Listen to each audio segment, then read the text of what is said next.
está pintado de marrón. Bueno, ¿Puedo aprovechar? ¿Querés que cuente una historia de Eli Cohen? eso es decisión tuya. El señor Eli Cohen fue sheliach en Uruguay 2 veces. Pero la primera vez era sheliach de un movimiento juvenil al cual pertenecía yo también. Y el hombre me quería mandar de enviado del movimiento a Perú. Y yo le dije, pero Eli, tengo 16 años, todavía no terminé la secundaria.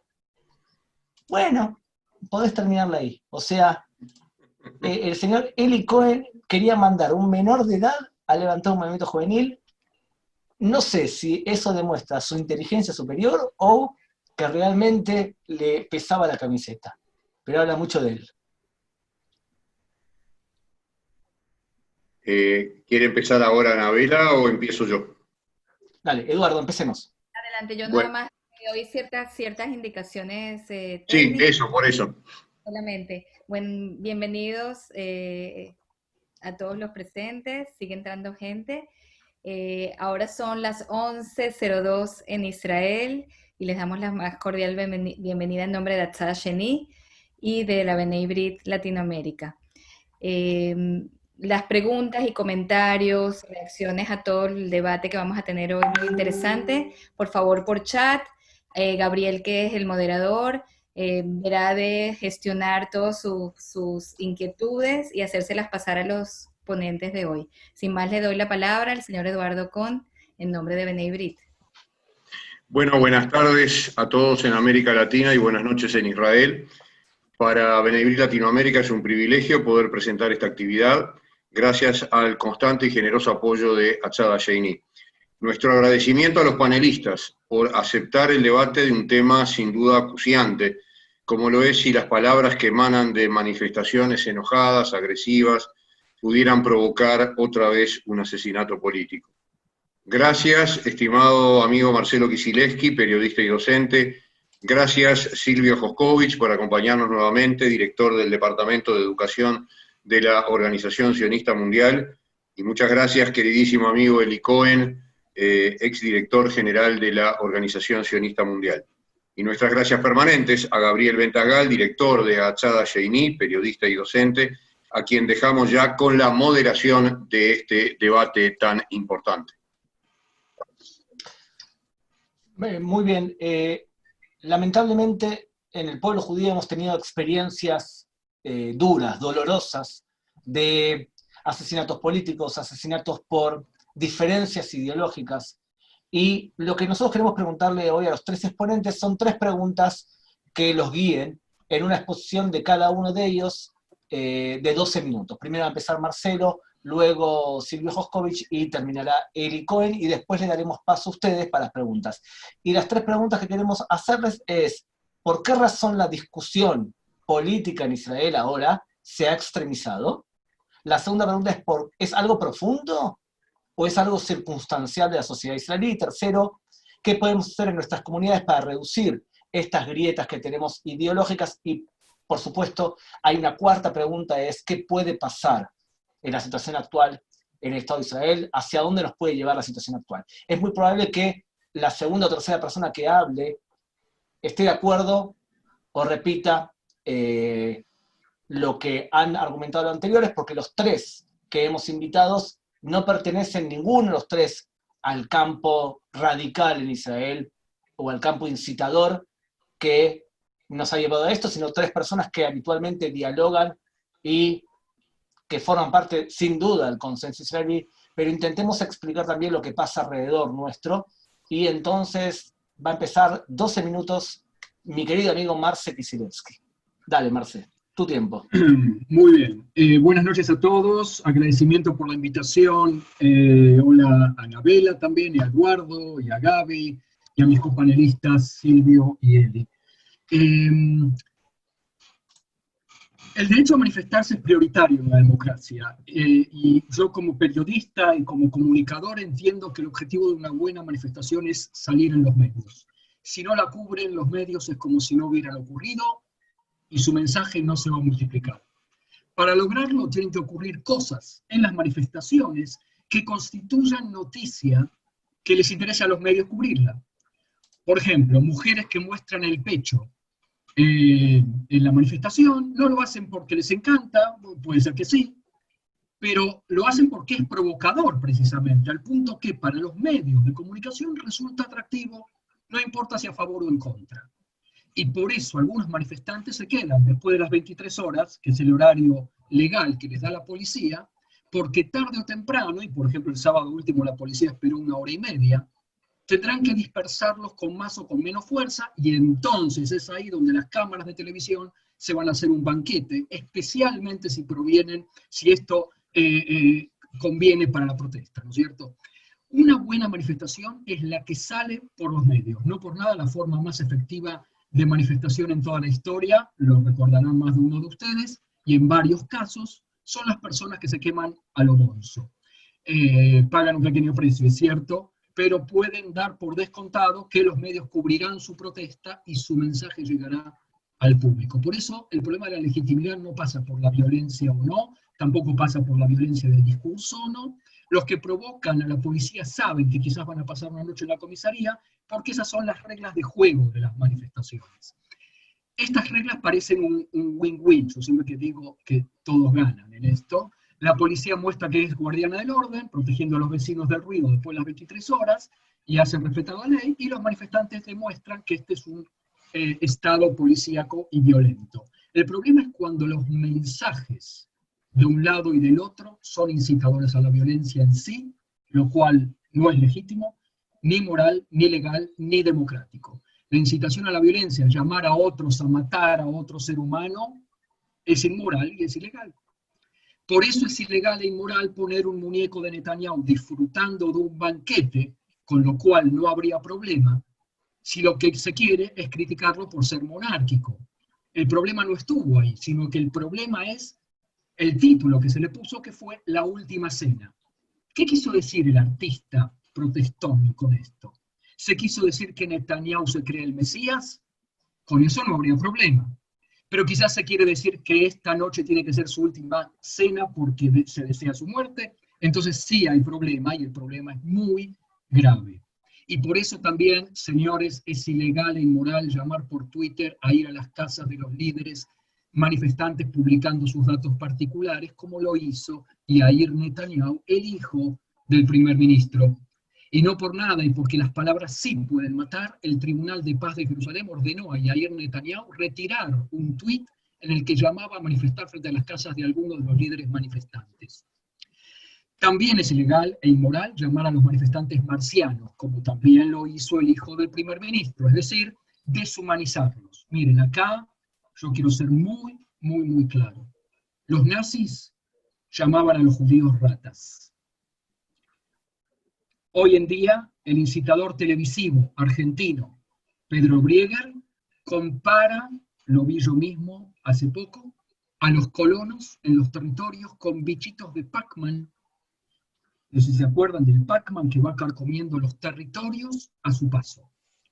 Yair Netanyahu ahora compara a los manifestantes con marcianos, bichos que no solamente no son de este mundo, sino que son peligrosos y de los que todos tenemos que defendernos. ¿Qué reacción tuvo Netanyahu, su papá? La situación actual es la que hace hablar así a mi hijo. De la peligrosidad de las palabras, nada. Respaldar palabras que matan, también mata. Dicho sea de paso, Netanyahu sabe que el uso de las palabras, sabe muy bien cuál es el uso de las palabras. Durante su gobierno, ser izquierdista así ha pasado a ser mala palabra, cuando durante toda la vida del Estado de Israel, izquierdistas y derechistas convivían enfrentados políticamente, ¿sí?, con altos y bajos. Ahora enseguida lo voy a detallar. Pero hoy en día, izquierdista es una palabra grosera, que no se debe decir, es una palabra que demoniza y que significa todo lo que es opuesto a Benjamín Netanyahu. Y por eso, a pesar de que en las manifestaciones en Tel Aviv y en Jerusalén hay votantes del Likud que afirman ser exvotantes, todos ellos son y serán para Bibi y sus esbirros, personas como Amir Ohana o Miki Zohar, izquierdistas. Lo dijo Dani Kushmaro en el Canal 12, refiriéndose a la violencia de los manifestantes, pero más a la de la policía. dijo, al final alguien va a morir. La policía al final tuvo que bajar un cambio y dejó de usar, yo no sé cómo se llaman los manguerazos que tiran desde camiones con agua, como forma de dispersar las manifestaciones. Además de violentos, eran ineficaces, porque provocaban algunos heridos y el resto seguía manifestando, todos mojaditos y contentos. Por el lado de los manifestantes, la violencia real no solo es ilegítima, inmoral e ilegal, sino que atenta contra el propio mensaje de la protesta. Desde el momento en que llamaste a matar a un primer ministro, la protesta consiste en eso, pues así será visto en los medios de comunicación y por la gente, cuando en realidad la protesta no es para eso. La protesta es para reclamar por la falta de futuro que la política del gobierno está generando en su enfrentamiento fracasado de la crisis del coronavirus, fracasado por ahora. Es contra la insensibilidad de Netanyahu también, que no solo sigue gobernando a pesar de estar procesado por 3 causas por corrupción en su contra, deteriorando los parámetros morales de la moral de gobierno en Israel, sino que busca por todo tipo de trucos y demandas mejorar siempre su posición personal y su patrimonio, olvidándose de 1 millón de desocupados en Israel, por no hablar de que dentro de poquito vamos a tener que estar anunciando nuevas elecciones en Israel, que seguramente las va a ganar. Un gobierno no solo gobierna, sino que también educa. Las normas vienen desde arriba. Cuando un gobierno deshumaniza, deslegitimando a la oposición y poniéndoles apodos y nombres demonizadores, está invitando a la población a también hacer lo mismo. Pues si lo hizo el líder, entonces debe estar bien, y mucho más uno tan admirado como Benjamin Netanyahu. Por eso, si las palabras matan, el gobierno debería ser el primero en poner paños fríos, antes de que haya de verdad un muerto adentro o afuera de la casa de la calle Balfour, que es la calle de la residencia del premier. La segunda pregunta es si esto es algo profundo o si es algo circunstancial. La violencia verbal no es tan inherente a la sociedad israelí, pero tampoco creo que sea tan circunstancial. Refleja tendencias que a veces recorren caminos subterráneos y de repente hacen erupción porque los liderazgos no saben canalizarlas mejor. Voy a dar 2 ejemplos.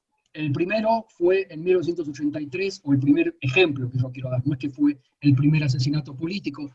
Estamos hablando de Emil Greenswag en 1983, cuando un derechista, una persona del llano, pero derechista, lanza una granada en una manifestación de Shalom Achshav, pasa ahora en Jerusalén. Y ocurrió también con el asesinato de Rabin por Yigal Amir. En ambos casos se había instalado un clima de fractura.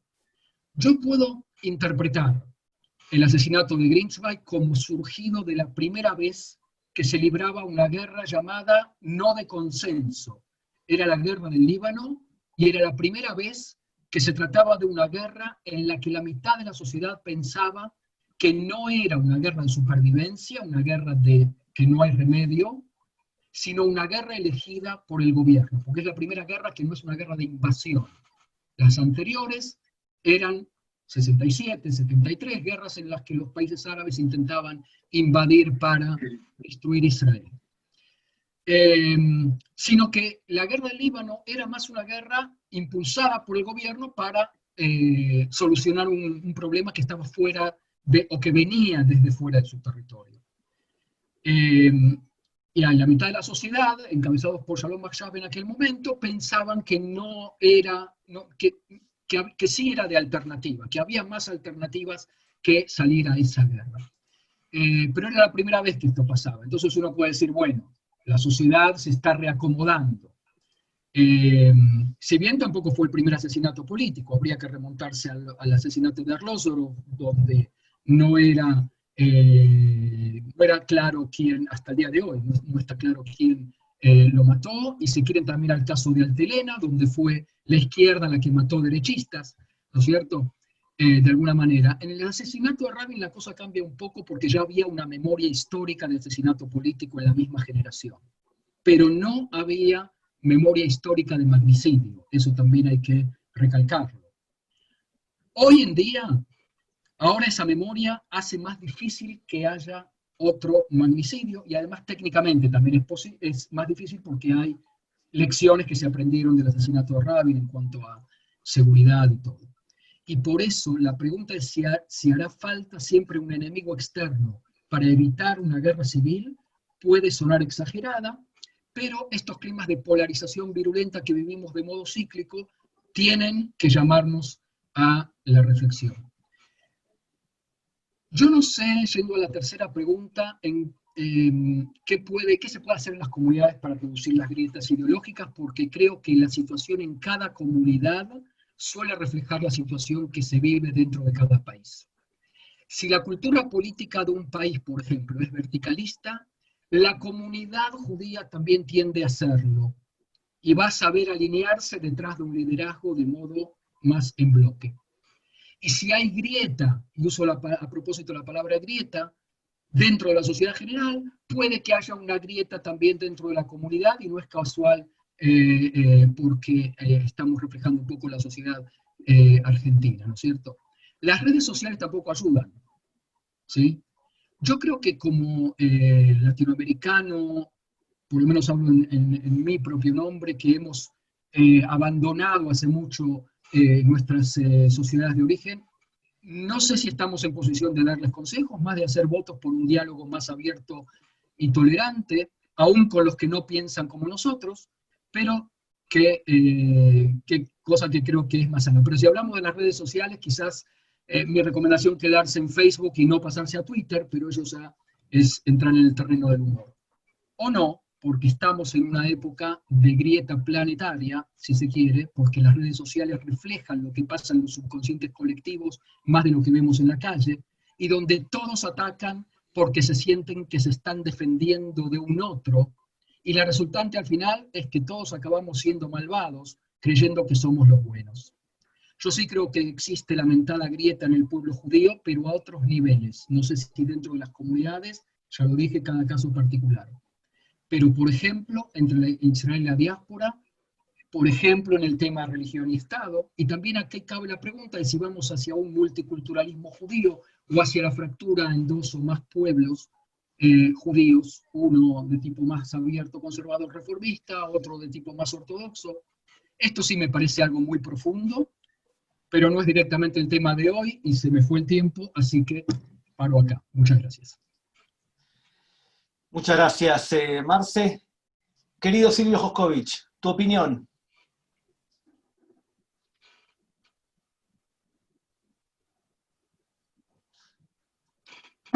Vamos a darle unmute a Silvio. Muy bien, ahí se te escucha bien, Silvio. Allí está. Hola, buenas tardes a todos, buenas noches a los que viven en Israel. Es un placer poder estar presente en este panel, en esta charla, que me parece que es uno de los problemas más grandes que tiene hoy en día el pueblo judío y principalmente los que estamos aquí en Israel. Cuando David Ben Gurión crea el Estado, él dice: yo quiero que el Estado de Israel sea como el resto de los estados, y también dice que no puede ser como el resto de los estados porque tiene una característica muy, muy peculiar, principalmente por la historia bíblica y principalmente por el mandato de los profetas que marcaron la historia judía, la bíblica. La grieta que hay hoy en día, que hay hoy en día en Israel, es una grieta, a mi forma de ver, abismal. Esta grieta no comenzó hace 2 semanas, hace un mes. Esa grieta comenzó en las vísperas del 4 de noviembre de 1995, donde fue asesinado el primer ministro Rabin, en el cual políticos estuvieron en los balcones frente a los manifestantes y vieron, desde esos balcones, vieron fotos de Rabin con el uniforme de la SS, y vieron también aquellos ataúdes negros que recorrían la plaza llevando a el supuesto cadáver de Rabin. Allí empieza, creo que empieza allí la grieta a abrirse, y me parece que principalmente se abre la grieta porque en un momento determinado este país se está pareciendo al resto de los países del mundo. Y ese es el problema principal, de que este país, en definitiva el Estado de Israel, se parece a otros países donde la democracia no está muy bien basada, se parece a otros países donde hay gobiernos semi-totalitarios o totalitarios. No estoy diciendo uno a uno, pero sí hay pinceladas de similitud con otros países, y en definitiva creo que el problema principal es la falta de liderazgo que tiene el Estado de Israel. La falta de liderazgo y la falta de moralidad, si me permiten decirlo, porque en el momento que nuestros líderes no son morales, que no son gente que es gente de bien, entonces hay un problema de base dentro del Estado de Israel. Porque si mi líder hoy en día no tiene una base moral, me permite a mí definirme de una forma más libre y no tengo ningún modelo para poder copiar. Les cuento una anécdota bastante complicada. Vísperas a Tisha B'Av, en el cual cada uno de los presentes aquí en este Zoom, me voy a fijar cuántos hay aquí, 115 participantes en estos momentos, todo el mundo estaba preparándose para recordar la destrucción del primero y del segundo templo, en el cual hablamos del odio gratuito, si se traduce así, Sinat Hinam, el odio gratuito.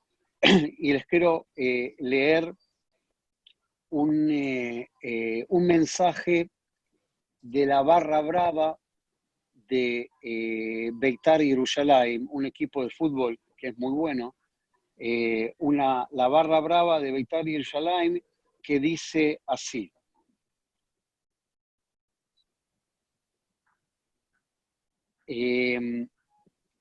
nosotros, bueno, hablan de aquellos que transgiversan el judaísmo, y dice: nosotros no pensamos quedarnos calmos y sentarnos en silencio.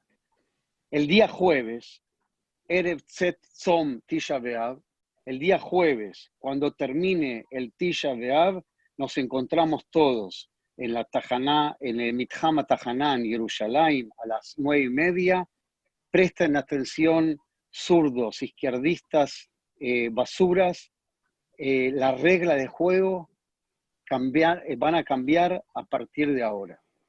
Este mensaje está dado en vísperas a Tisha B'Av, donde algunos de nosotros seguramente ayunó, y alguno de nosotros seguramente se sentó en el piso para recordar la destrucción del templo, donde queremos hablar de Ahavat Hinam, del amor gratuito en contra del odio gratuito.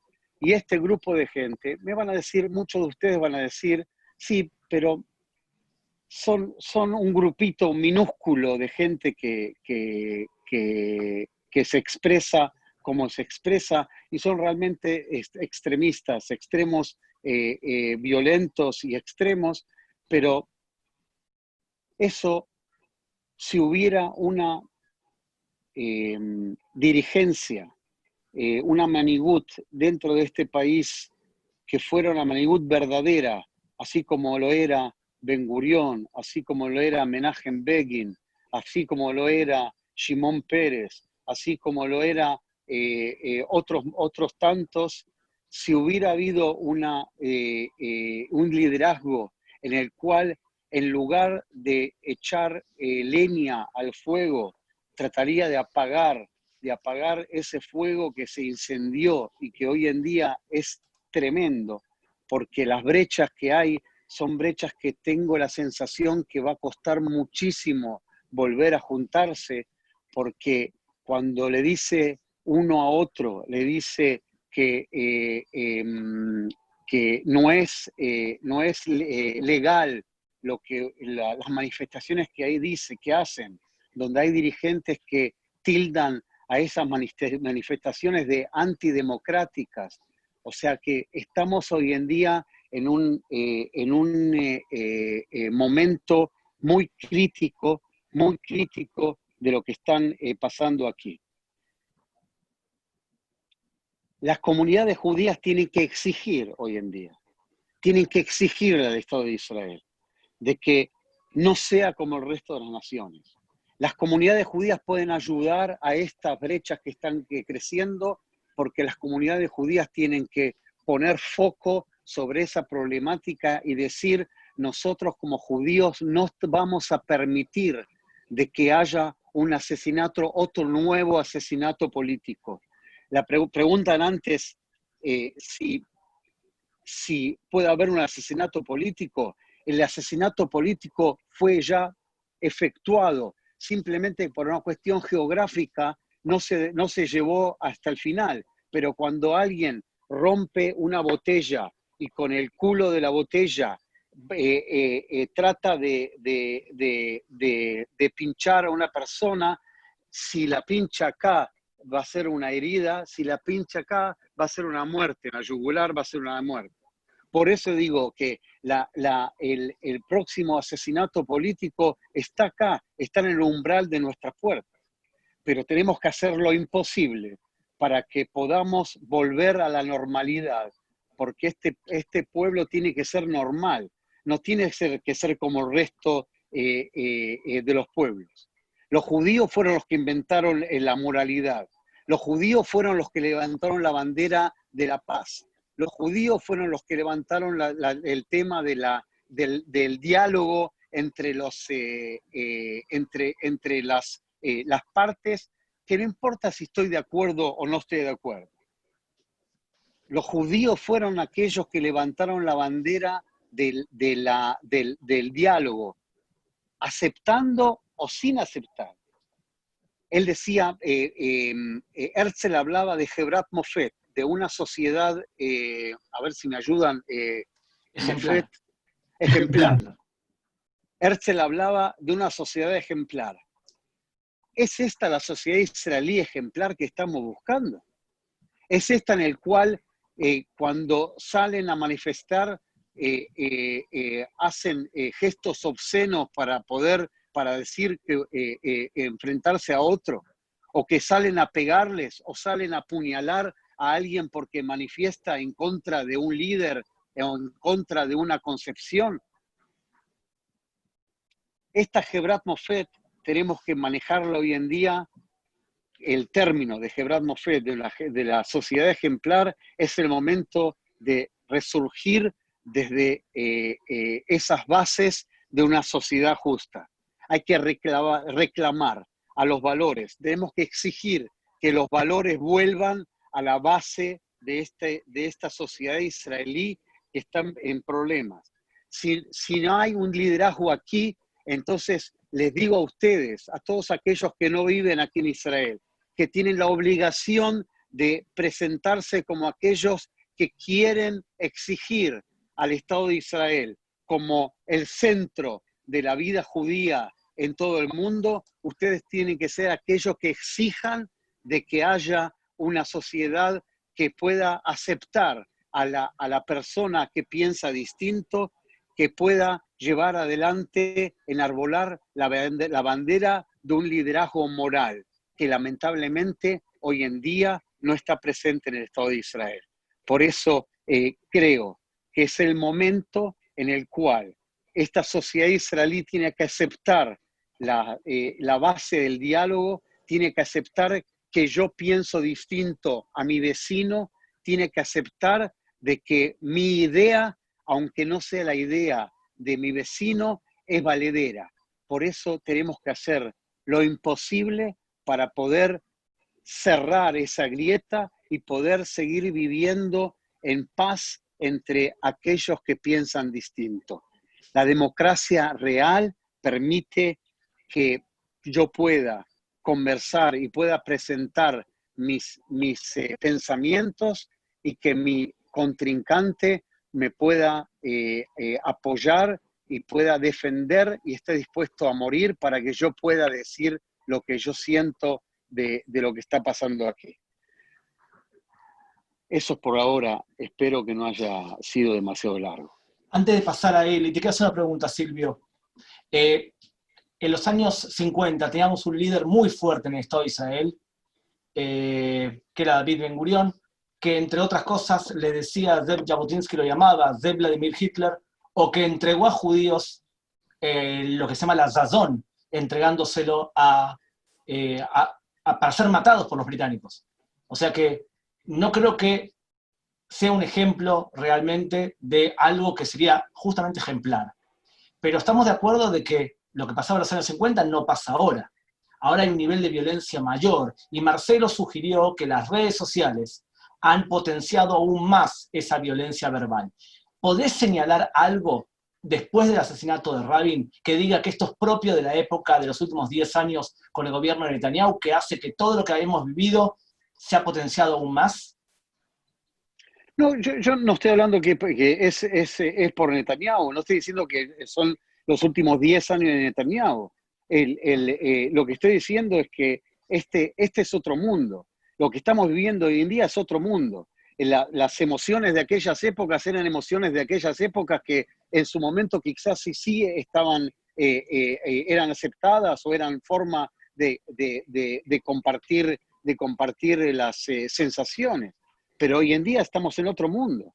Hoy en día estamos en un mundo en el cual está permitido a un líder político de mentir. Está permitido a un líder político de decir, no decir la verdad y presentar una gran mentira para poder apoyar a su candidatura, poder llevar adelante su forma de pensar. Yo estoy hablando ahora de reforzar la ideología, de poder que la ideología pueda tener hoy en día el lugar que debe tener, de que las bases sean ideológicas, que no sean políticas del momento, políticas de que me sirve ahora y quizás mañana no me sirva. Pero hoy en día nos está faltando esos políticos que presentan una ideología y no un momento determinado que me conviene o no me conviene. Querido Eli Cohen, te escuchamos. Micrófono. ¿Te puedes liberar, Eli? Aprieta tu micrófono para ponerte un mute. Ahí, muy bien. Ok, Ahora sí. ahora sí. Sí. Shalom a todos. Javerim, ¿cómo le va? ¿Cómo está Eduardo? Shalom. Muy bien. ¿Cómo anda la comunidad judía uruguaya? ¿Todo en Esa orden? es la próxima charla. Saludo a Percal. Con mucho Saludos. gusto. Anabela, Gabriel, Marcelo, Naim Meod. Silvio, בהצלחה, éxito en el proceso que estás pasando. Estás haciendo un gran trabajo en la Revolución Sionista y Shar Koach. Javerim, los valores judíos estaban basados en dos frases muy conocidas. Uno, ve'afta l'reaja kamoja, y amarás a tu prójimo como a ti mismo. Y había otra frase conocida que, ma shesanu aleja, al ta'aseh lechaverja. No hagas a tus amigos lo que odias para ti. Estos valores casi ya no existen en el ambiente político. Hoy, una persona para otra persona es un lobo, Adam la Adam Ze'ev. Hasta hace poco, había una diferencia muy clara entre el ambiente público y el ambiente personal, entre el interés público y el interés personal. Cuando el interés personal entraba en el público, lo cortaban inmediatamente. La solución pública vino para dar respuesta y servir los deseos y las necesidades del individuo. Había autoridades muy claras. El poder legislativo, el poder judicial y el poder ejecutivo. Todo esto ya está muy confundido en los últimos años. Una vez, hace poco, el minyan judío, que era el poder de la comunidad judía, era la cosa más importante. El público era más importante que el individuo judío. El minyan era el poder. Fíjese la sorpresa, o que algo tan importante pasó en el mundo. En esta historia, cuando los rabínicos permiten no rezar en público. Quiere decir, yo, que quiero decir Kaddish por mi mamá, que falleció en diciembre del año pasado, que me despertaba toda la mañana a las 5 de la mañana para decir Kaddish en el minyan, ya no lo puedo hacer más. Y yo tengo que rezar solo y decir mi Kaddish solo para mí. Y mi objetivo hoy en día es mantenerme, cuidarme a mí mismo, no a lo demás, sino cuidarme a mí para que yo sea saludable y para que yo pueda gozar de bienestar y de tener la plata para poder sobrevivir. En este mundo, cuando el individuo es el rey y que la sociedad sirve al individuo y no el individuo sirve a la sociedad, lamentablemente las reglas de juego fueron cambiadas. Y la única manera que permitió para sobrevivirse, cuando una reina de una red de 16 años es capaz de traer una venta de millones de dólares por algo que estás vendiendo, ya no necesitamos la ley en el legislativo, en la Knesset o alguien para que haya un cambio, para que alguien gane algo sobre esto. Los jugadores cambiaron.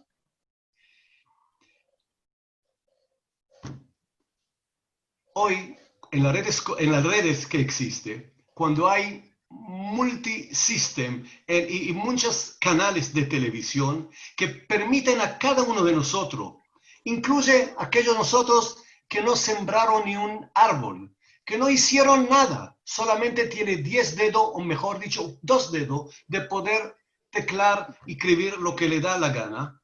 Ellos fueron el rey y pueden decir lo que le da la gana en un programa de televisión que le dan sin problemas minutos y minutos. La única manera de sobrevivir, ser diferente.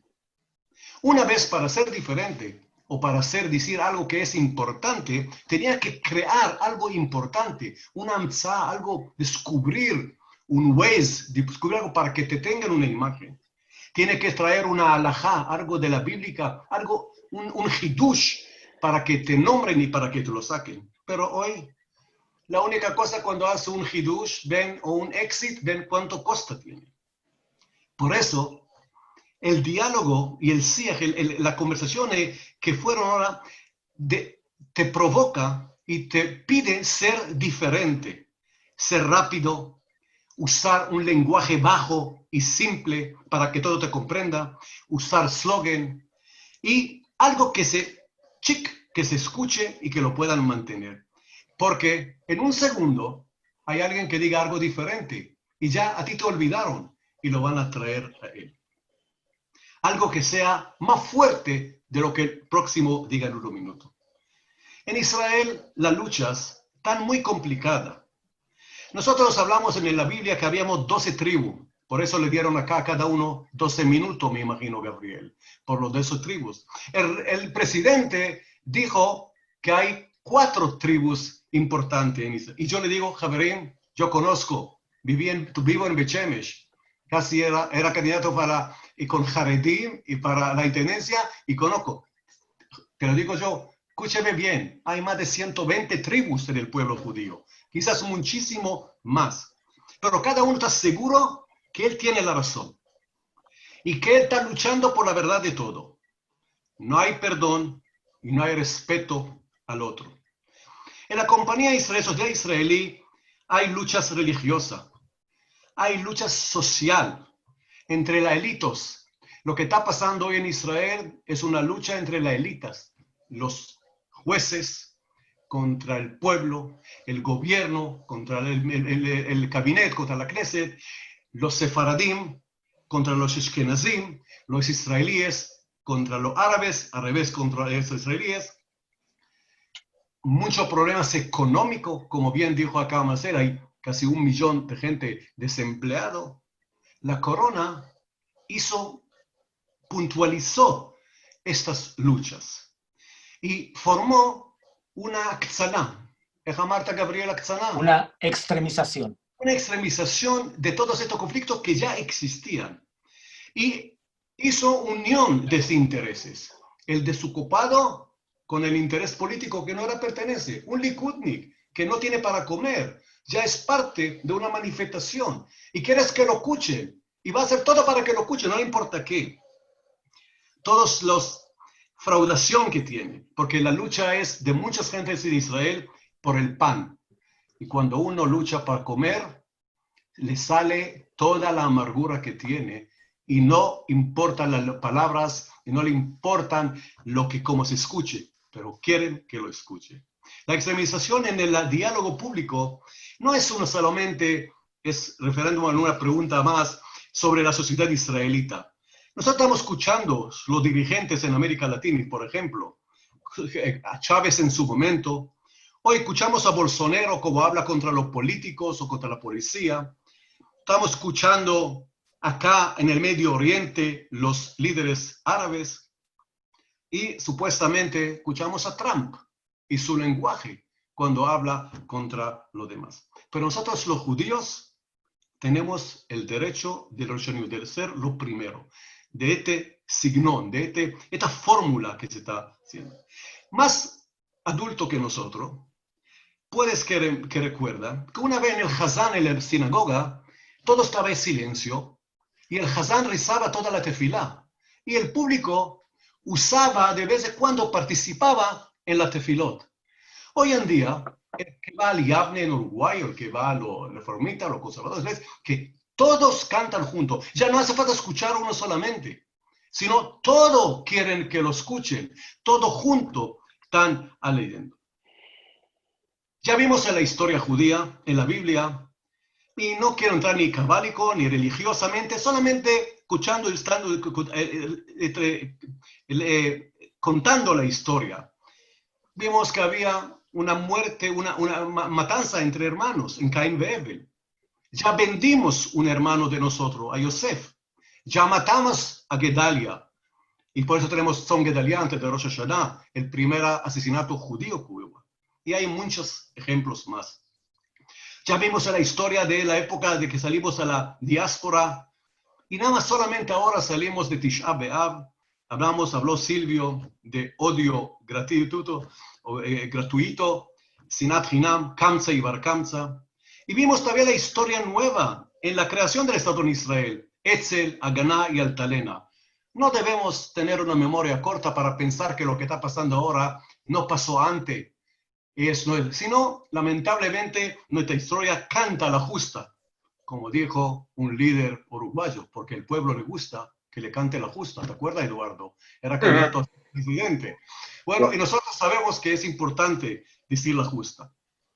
Y en Israel ya hubo el asesinato de Amil Grinsweig en una manifestación de Shalom Achshav a través de un judío Avrushmi. Y era el asesinato de Rosh HaMemshalah, Alav Shalom, Yitzhak Rabin, de un judío Yigal Amir.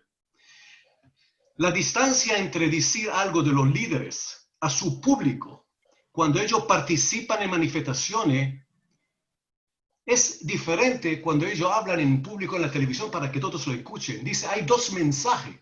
Un mensaje a su público que lo alienta y un mensaje cuando hace falta aparecer.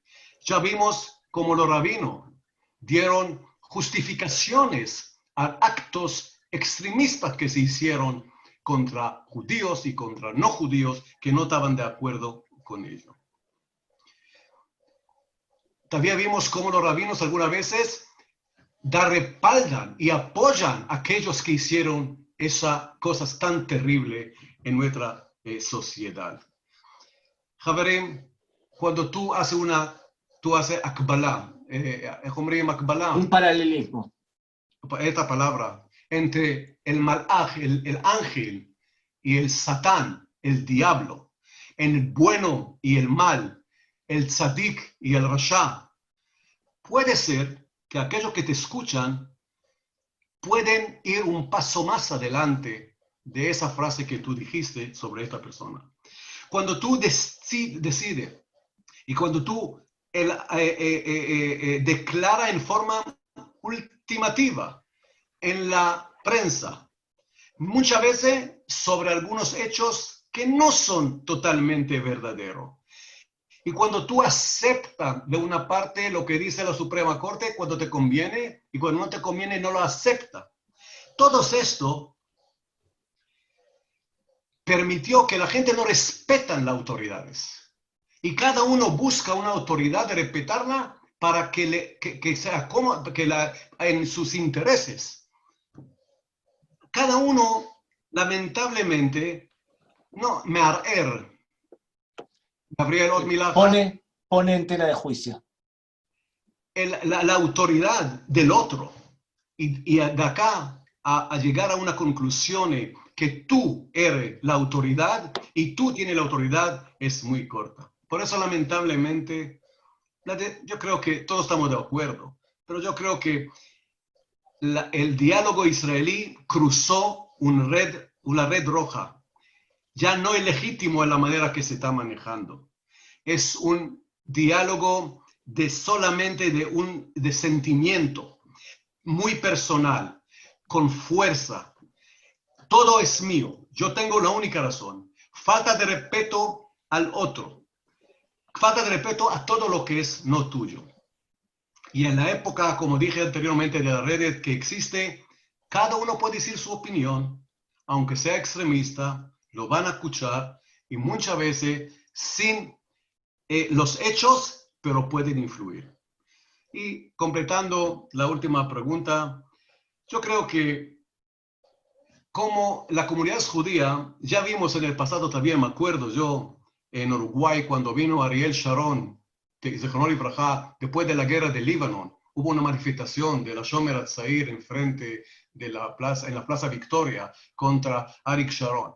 Y no es nuevo que la comunidad hoy en día hay una lucha muy grande en Inglaterra, cuando la comunidad israelita y la comunidad judía en Inglaterra quieren manifestar. Yo creo que hace falta, y vemos también cuando muchas comunidades o muchos representantes de comunidades que apoyan el BDS. Lo que quiero decir es que hace falta separar entre la relación que tienen las comunidades con la autoridad israelí que las relaciones entre el pueblo judío. Porque la política cambia. Hoy es Bibi, mañana puede ser Lapid. Ya vimos, fíjense que mencionó mi Silvio. ¿Ustedes se imaginan que un líder del Partido Laborista hace 15 años fuera traído a Begin como ejemplo de un líder importante y bueno? ¿Ustedes se acuerdan? Lo llamaban la persona que estaba sentado al lado de Badr en la Knesset. Pero hoy sí, quiere decir que la distancia y el tiempo permite. Por lo tanto, yo respeto, como bien conozco la comunidad judía en América Latina y en otros lugares del mundo, su derecho de aportar sus ideas en lo que pasa en Israel. Pero hace falta tener cuidado entre opinar contra el gobierno y la solidaridad en el pueblo judío.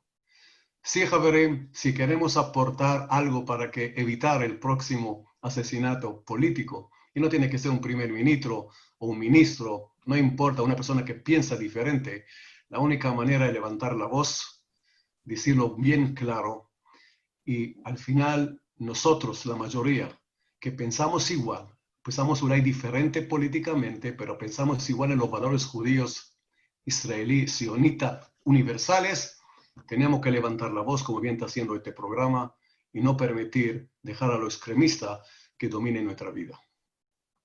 Toda la verdad.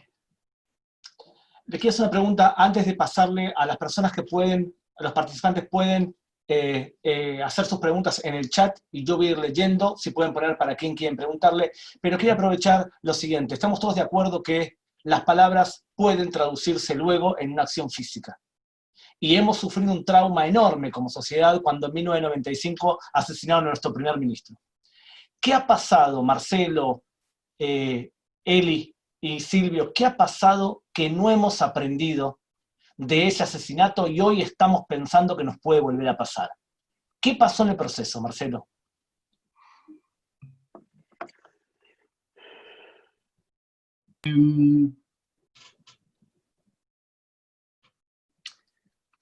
Yo no tengo una respuesta cerrada para eso, porque yo creo que la sociedad israelí está cruzada, como todas las sociedades, por procesos que son mundiales también.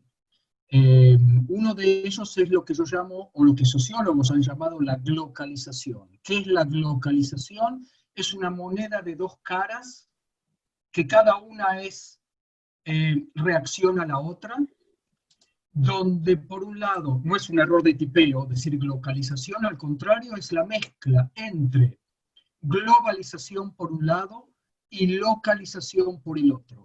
Glocalización quiere decir que están por un lado los globalizados, millennials hoy en día, o como los quieran llamar, la generación de Internet y de la democratización de los mensajes comunicacionales, porque cada uno, como dijo Eli, puede hacer que su mensaje llegue a todo el planeta, y entonces hay una horizontalización de la libertad de expresión en todo el mundo. Por otro lado, la fragmentación de los públicos. ¿Qué quiere decir eso? Que un adolescente en Brasil va a tener más en común con otro adolescente en Japón que con el adulto que tiene en el piso de arriba en el edificio. Esto es un poco la globalización. Y por otro lado, la localización hace que comunidades a las que les importa su identidad tradicional se van a tener que cerrar más. En un extremo explosivo, literalmente hablando, estaríamos hablando por un lado de Nueva York y por otro lado, como paradigma, ¿no es cierto? Y por otro lado, ISIS, o Al-Qaeda en su momento en el 2001. ¿Sí? Es decir, una cosa es reacción a la otra, y como están esas sociedades tradicionales, los globalizados se globalizan todavía más como expresión de, bueno, nosotros tenemos que ser todavía más democráticos y más tolerantes para oponernos a aquellos que no lo son. En Israel también es lo mismo. Yo no sé última frase, si Silvio tiene razón en que el proceso empieza con el asesinato de Rabin. En el asesinato de Rabin hubo una grieta. Hoy en día a mí me parece que es otra, no separada necesariamente, pero que tiene que ver también con un proceso, aquí lo llamamos el paradigma Tel Aviv contra Jerusalén. Por ejemplo, la sociedad tradicional, religiosa, de derecha, cerrada, contra Tel Aviv, globalizado, la capital de la diversidad de género, tecnología, etcétera, etcétera, etcétera. Eso también es lo que está pasando aquí.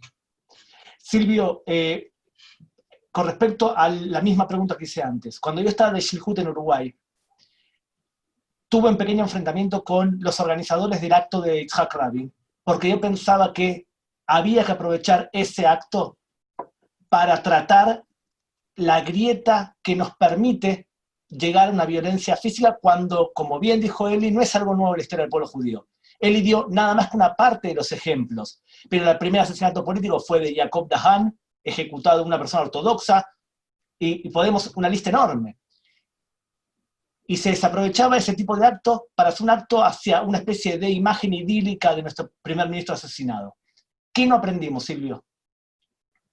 Yo creo, Gabriel, yo creo que todavía no sabemos lo que nos pasó. Me parece que este tipo de hechos, de procesos, necesitan un tiempo largo para entender los cambios profundos que tienen. Lo que sí puedo decirte es que la intolerancia, que es algo instalado en el ser humano, y hoy hay más libertad, menos control a esa intolerancia, sumado con el odio, que hoy en día es muy profundo, son dos cosas que en definitiva no logran acercarnos, sino que nos alejamos. Cada uno busca su mahané, busca sus fuerzas y se apoya en los que piensan igual, y el otro que piensa distinto no es tu contrincante, sino que es tu enemigo. Y ese es el principal problema que hoy en día estoy viendo y que en definitiva eso es lo que nos está pasando, que no entendemos que hay odio e intolerancia que no nos permite ver al prójimo y a la sociedad toda. Yo voy a aprovechar que está Eli Cohen para hacerte la siguiente pregunta, Eli. Tú fuiste candidato a intendente de tu ciudad y tu elección fue terrible. O sea, todo lo que estamos hablando acá de la violencia verbal, tú lo tuviste que sufrir en tu elección. Y tú como líder, ¿qué le decías a tus personas? Porque yo me acuerdo perfectamente de tu actitud y no fue beligerosa. Tú intentabas calmar las aguas. ¿Qué nos podés decir que hiciste tú en tu elección en Beit Shemesh que nos puede servir como líderes comunitarios? Gracias por la pregunta, especialmente por Beit Shemesh, pero permítame decir algo en general antes. No estudiamos nada, estudiamos solamente la cosa mala, no la cosa buena. En la democracia, estaba escrito en el diario el otro día, la democracia murió, no.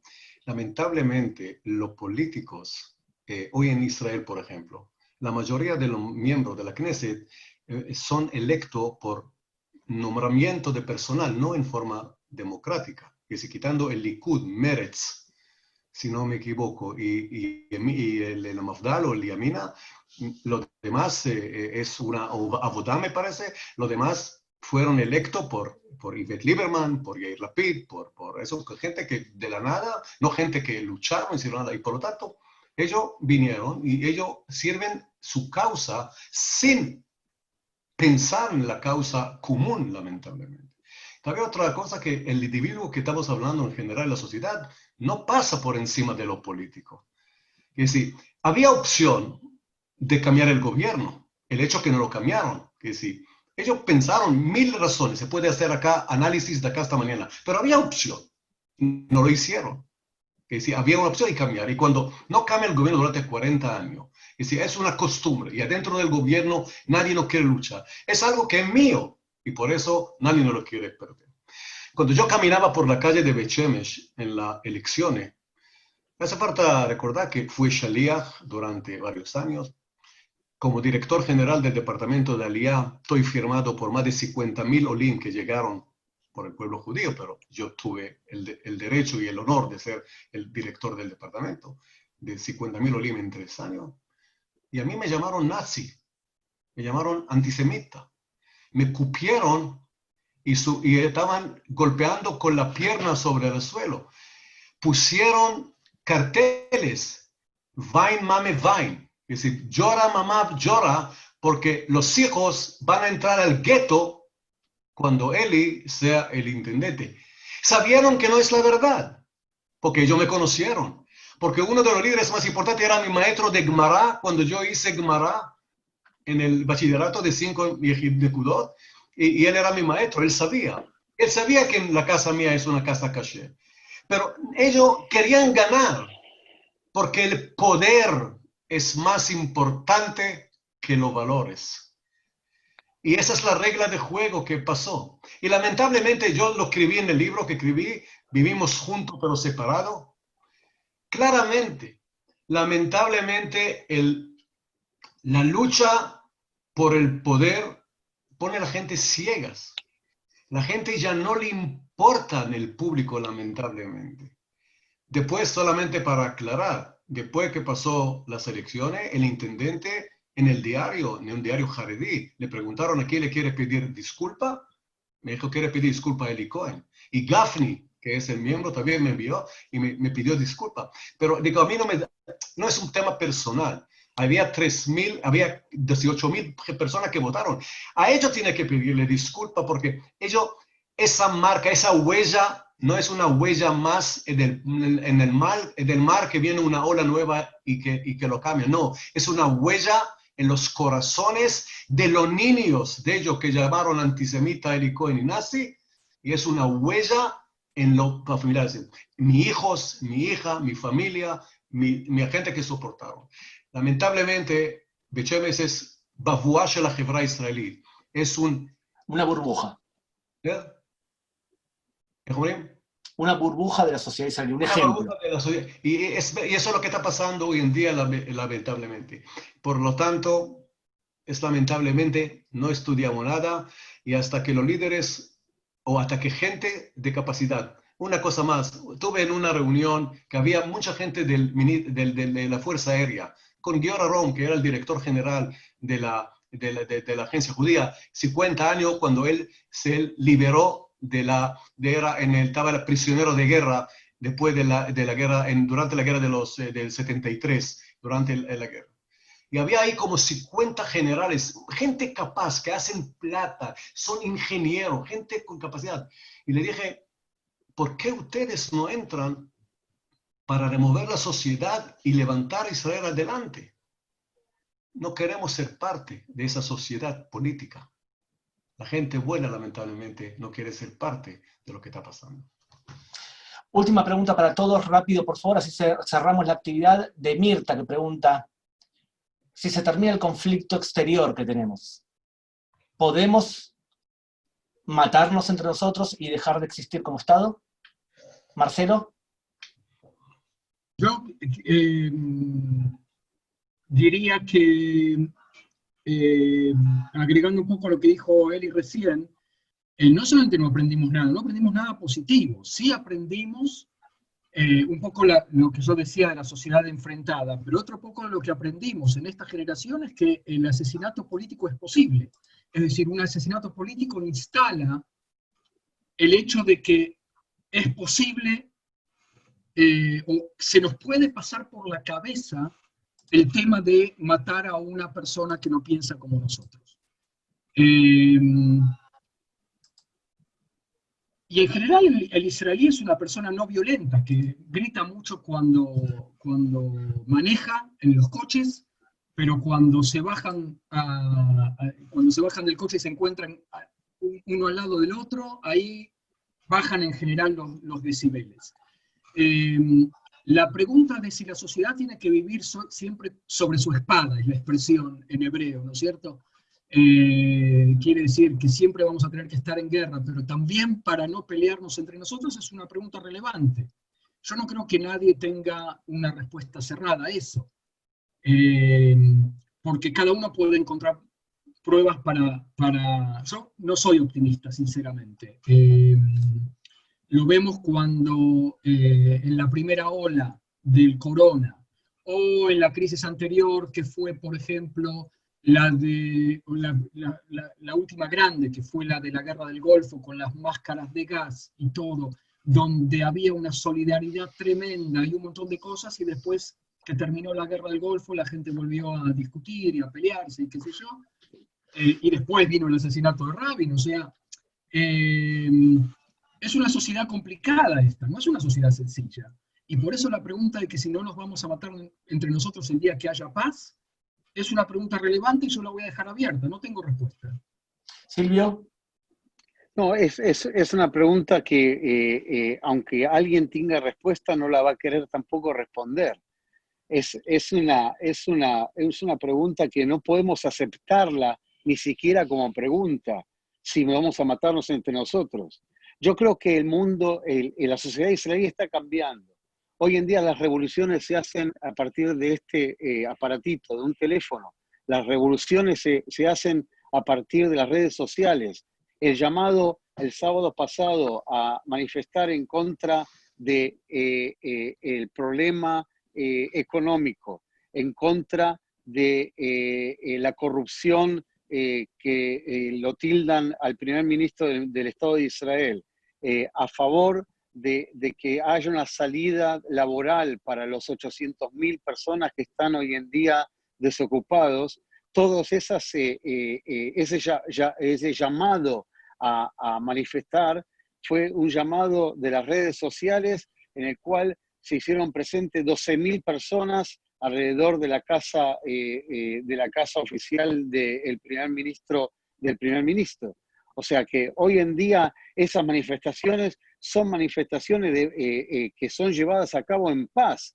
Es verdad que sobre el final algunos se quedan y no se enganchan con la ley de que hasta las 12 de la noche podés hacer ruido o ese tipo de cosas, pero todas las manifestaciones esas que nosotros vemos en los días jueves y los días sábados son manifestaciones que me dan una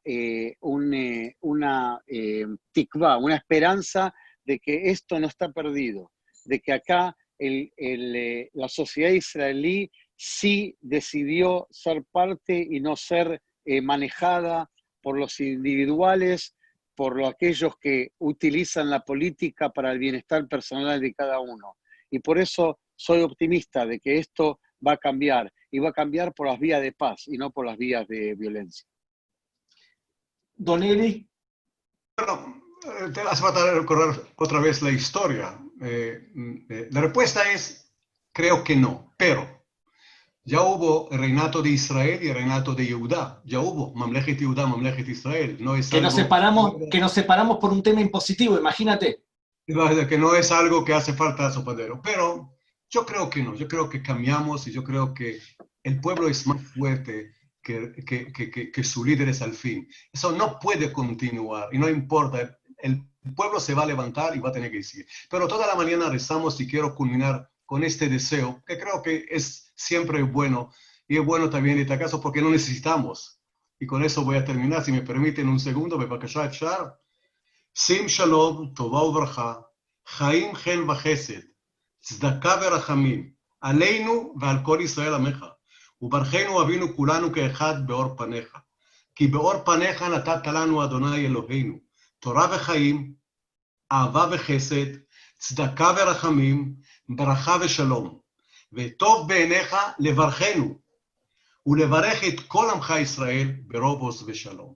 Primero la paz entre nosotros y después en el mundo entero. Amén. Muchas gracias, Eli. Muchísimas gracias. Yo creo que después del gobierno muy exitoso que hemos tenido del primer ministro David Ben Gurión, la sociedad israelí necesitaba a Levi Eshkol. Y Levi Eshkol era, de alguna manera, la antítesis de Ben Gurión. Era el hombre que acercaba gente, que era amigos, que repatrió los huesos, los restos mortales de Zev Jabotinsky. Necesitamos, en este momento creo yo, extraño mucho a Levi Eshkol. Y necesitamos a alguien que nos una y que dé el ejemplo como líder de eso, y todos los que nos están viendo y son líderes comunitarios, creo que es el momento de ser un poco Levi Eshkol también, cada uno de nosotros. Le paso entonces, para que cierre, a nuestro moré, Eduardo Cohn. Queridos amigos, en nombre de Beneverit Latinoamérica y de su presidente Eduardo Weinstein, que está en Chile, no tengo muchas palabras hoy, casi ninguna, para agradecer suficiente a Marcelo, a Silvio y a Eli en particular, no solo por su amistad, sino por sus últimas palabras, porque trajimos un tema dificilísimo y doloroso, y ellos supieron darnos lo que todos precisamos en esta época de pandemia, un poco de esperanza, un poco de calma. Nuestro reconocimiento permanente a Hassada Sheini, a Anabela y a la conducción magistral que siempre nos regala Gabriel Ventasgal. Gracias a todos por habernos acompañado. Nos vemos muy pronto. Un abrazo virtual. Muchas gracias.